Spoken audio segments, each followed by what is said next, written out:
에미야, 너가 깬 접시가 얼마짜린 줄 아니? 얘가 왜 이렇게 덜렁거리니? 죄송해요, 어머님. 어머어머, 얘 봐라. 죄송하면 끝날 일이니? 이게 죄송하면 끝날 일이야?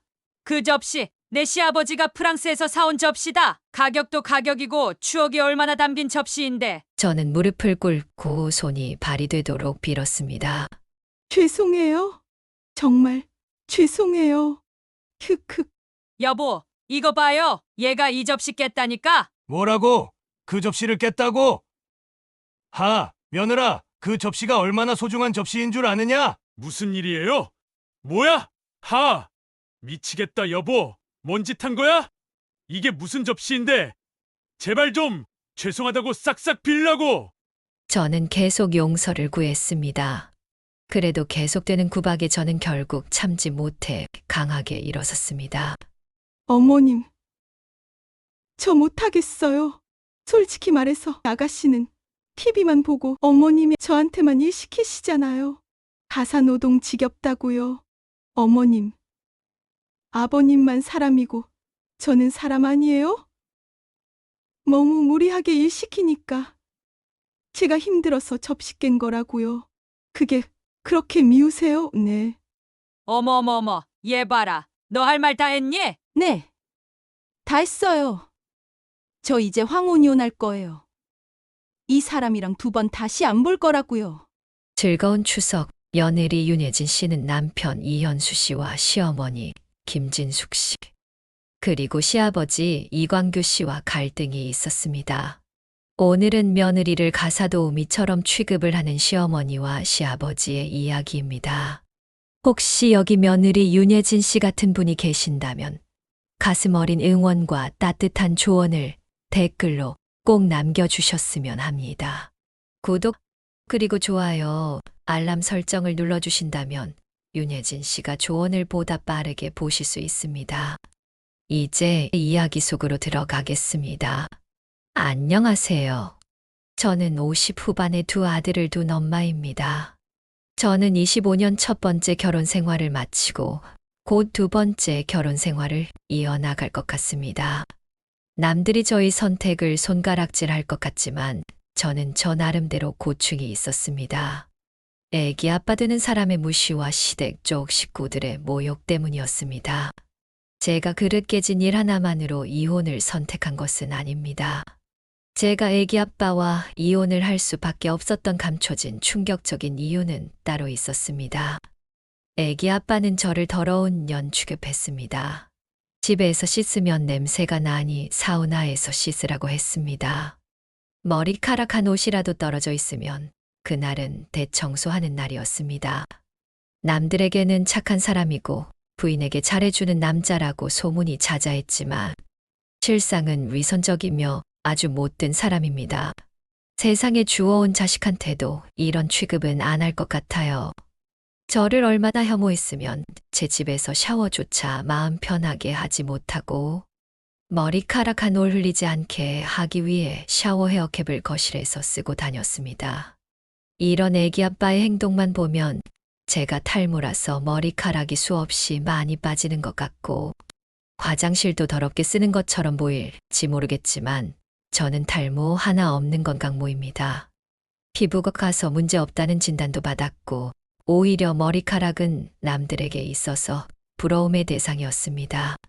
같이 생활하면서 머리카락이라던가 생활하면서 나올 수 있는 쓰레기들은 당연한 것인데 남편은 단 한 번도 그냥 넘어간 적이 없습니다.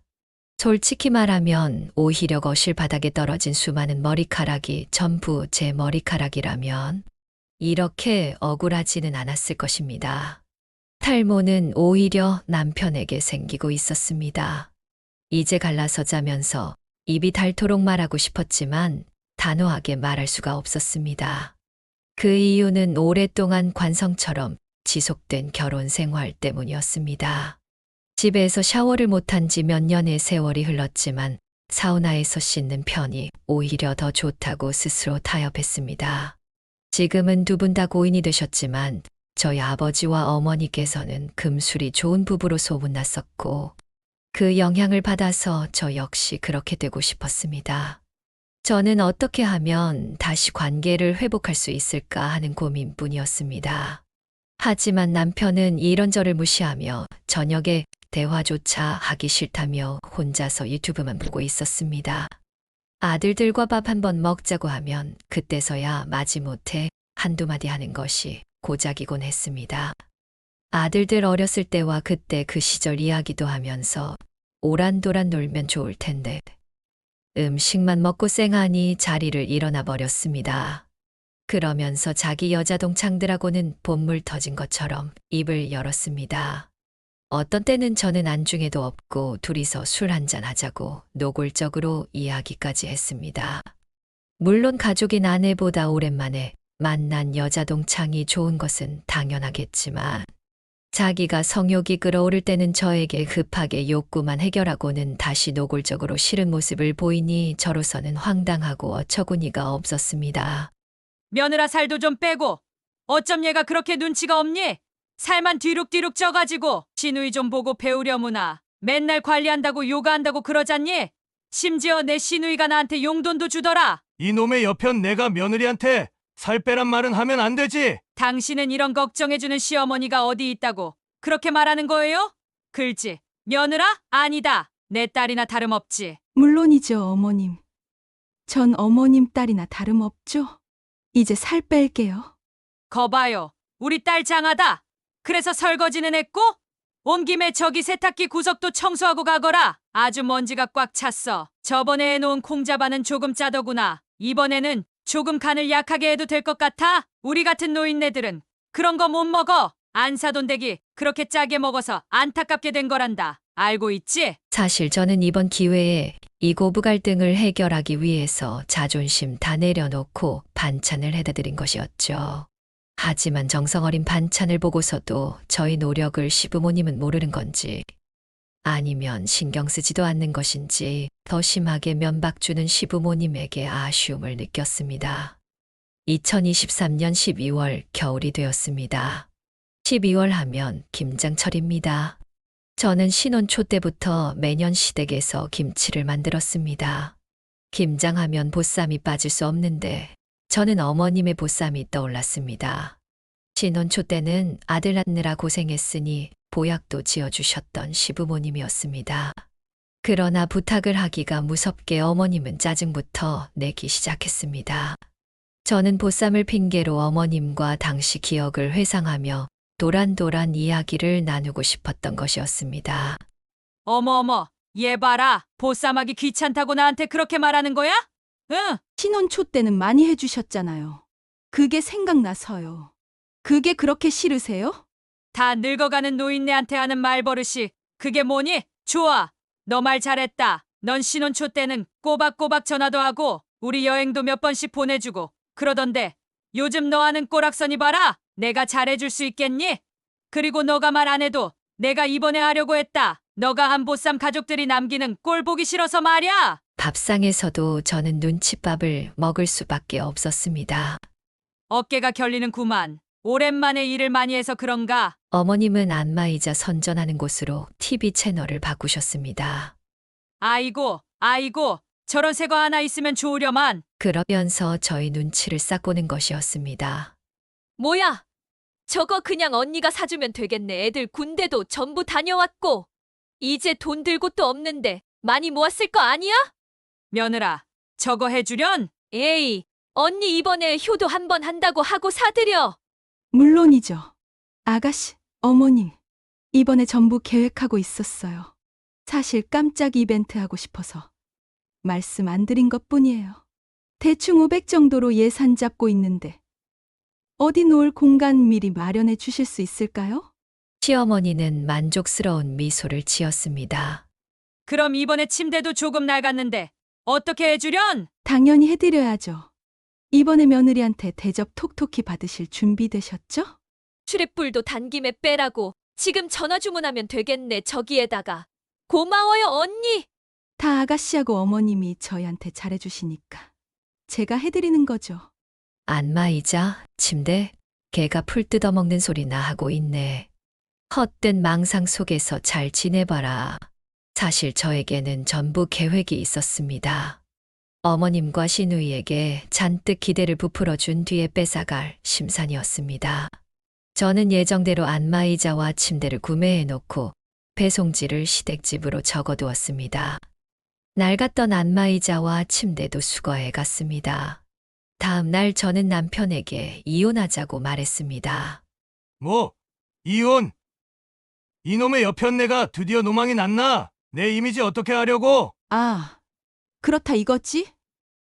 좋아. 그럴 줄 알고 진작에 법원에 소송 걸었어. 드디어 노망이 나버렸네, 노망이. 좋아, 마음대로 해봐. 나는 죄 저지른 거 하나도 없어. 대망의 날이 왔습니다. 저는 변호사를 대동하고 남편 역시 변호사와 함께였습니다. 저는 남편의 외도와 고부 갈등을 주장했습니다. 재산 분할 5대와 위자료 3천만 원. 시댁에서 내가 사준 안마의자와 침대 다시 받아가야겠어. 뭐, 안마의자와 침대를 다시 가져가겠다고? 단단히 미쳤구나. 뭐? 이놈의 여편네가 뭐 한 게 있다고 원하달라는 거야? 내 재산, 내가 전부 읽었어. 내가 운영하는 가게라고. 또 네가 이미 준 것을 줬다 빼서. 기존에 있던 안마의자와 침대는 어떻게 하고? 그건 내 알바 아니고. 할 거야? 말 거야? 절대 안 해. 저는 긴 말하지 않고 고용한 사설 탐정이 찍은 모든 사진을 제출했습니다. 외간 여자와 모텔로 들어가는 사진과 술자리까지 찍혀 있는 사진인 것이었습니다.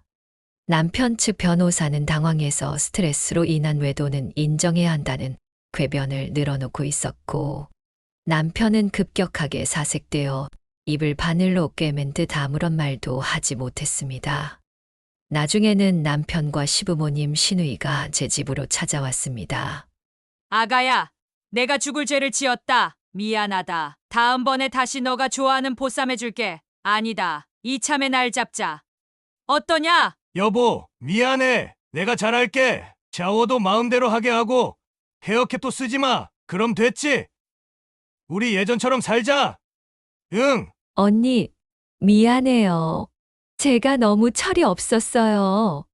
이제 집도 작아질 거고 안마의자 침대 없이 다들 잘 살아봐.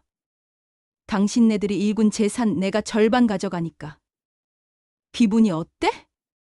내가 죽는 한이 있어도 이 돈 전부 쓰고 죽을 거야. 나가. 안 나가면 경찰 부를 거야. 그렇게 저는 시댁 식구들을 집에서 쫓아냈습니다. 그 후로도 저에게 몇 번씩이나 찾아와 무릎 꿇고 빌고 사정했지만 저는 절대 안 된다고 완고하게 말했습니다. 저는 아들들을 봐서라도 용서할까 생각은 해봤는데 아버지가 저 모양이니 결국 아들들도 그 모양이지 않을까 싶어서 마음에서 더 멀어졌습니다. 그리고 저는 아내를 사별한 지 얼마 안 된 회계사인 남자 동창과 다시 만나고 있습니다. 어렸을 때 추억도 새록새록 기억납니다. 시댁 식구들은 당연하게 하대했던 사람이 사라지니 그 사람이 얼마나 소중한 사람인지 깨달을 수 있을 것입니다. 무엇보다 시댁 식구들이 아무런 대가 없이 희생한 저희 마음을 조금이라도 알게 되었으면 하는 바람입니다.